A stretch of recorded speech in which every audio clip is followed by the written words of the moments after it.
इसमें कोई दो राय नहीं है कि वो तमाम लोग जिन्होंने अफगानिस्तान में तालिबान के टेक ओवर को, मैं बार बार दोहराता हूं कि जिन जिन ने भी अफगानिस्तान में तालिबान के टेक ओवर को सेलिब्रेट किया था, वो सब इस दहशतगर्दी के में जिम्मेवार है, वो सब उसमें शामिल है। और ये जो खून भी आज बह रहा है, तो वो सब लोग जिन्होंने वहां पर तालिबान को सपोर्ट किया था और वहां पर उनके टेक ओवर को, यहां पर उनका जश्न मनाया था, उनके हाथ इन खून के खून से रंगे हुए हैं। सिर्फ आज की बात पर जो यहाँ पर पार्लियामेंटेरियन ने आपके सामने रखी और उन्होंने बिना सोचे बिना समझे एक ऐसा जुमला कसा जिस पर मैं शदीद एहतजाज करता हूँ जनाब स्पीकर। लेकिन मजहूल एक बात की गई और ये बात की गई कि अफगानिस्तान में अमारत इस्लामी का परचम लहराने के बाद और अशरफ गनी जो अमेरिका का पिट्ठू हुक्मरान था,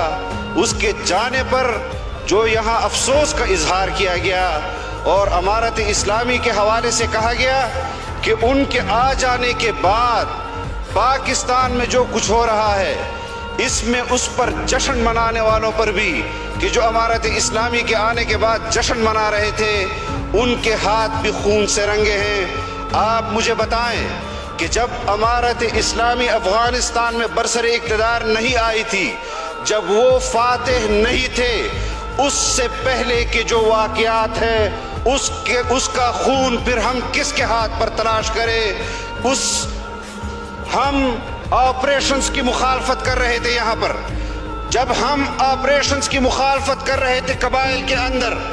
तो ये वही लोग जो आज किसी और के हाथ पर मुसलमानों का खून तलाश कर रहे हैं, यही उछल उछल कर कह रहे थे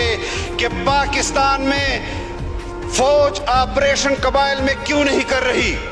इसलिए कि जमीयत उलमा इस्लाम उसकी मुखालफत कर रही है या इसलिए कि जमात इस्लामी उसकी मुखालफत कर रही है।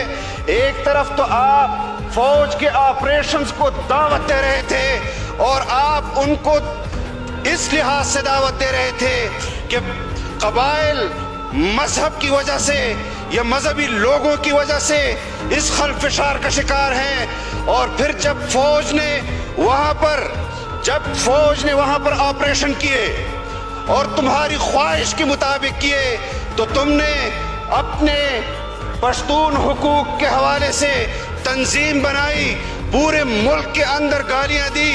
उसी फौज को जिस फौज को तुम कबाइल के अंदर ऑपरेशन की दावत दे रहे थे। ये दो रंगी हमें कबूल नहीं। हमने अगर इख्तिलाफ किया है तो दलाइल की बुनियाद पर किया है। किस चीज को दहशतगर्दी कहते हैं? ये जो कुछ अफगानिस्तान के अंदर हो रहा है, अगर हमने अमारत इस्लामी की उस जदोजहद को अमेरिका के खिलाफ आज़ादी की जंग करार दिया था, जिहाद करार दिया था, तो हमने कश्मीर के अंदर भी कश्मीरियों की आज़ादी की उस तहरीक को जंग आज़ादी से ताबीर किया था, वहाँ पर शहीद होने वाले मुजाहिदीन को ताबीर किया था। और आज आप खल्त-मल्त कर रहे हैं, इस बात को खल्त-मल्त नहीं करने दिया जाएगा। जो लोग दहशतगर्द हैं, बबांगे तोहल कहेंगे कि वो दहशतगर्द हैं, और जो जिहाद है बबांगे तोहल कहेंगे कि ये मुजाहिदीन हैं। हमारे मुंह में अमेरिका की जुबान नहीं कि अमेरिका हमारी टुकटुकी हिलाएगा, तो यहाँ हम उछल उछल कर कहेंगे कि हाँ, ये मुजाहिदीन हैं और ये दहशतगर्द है।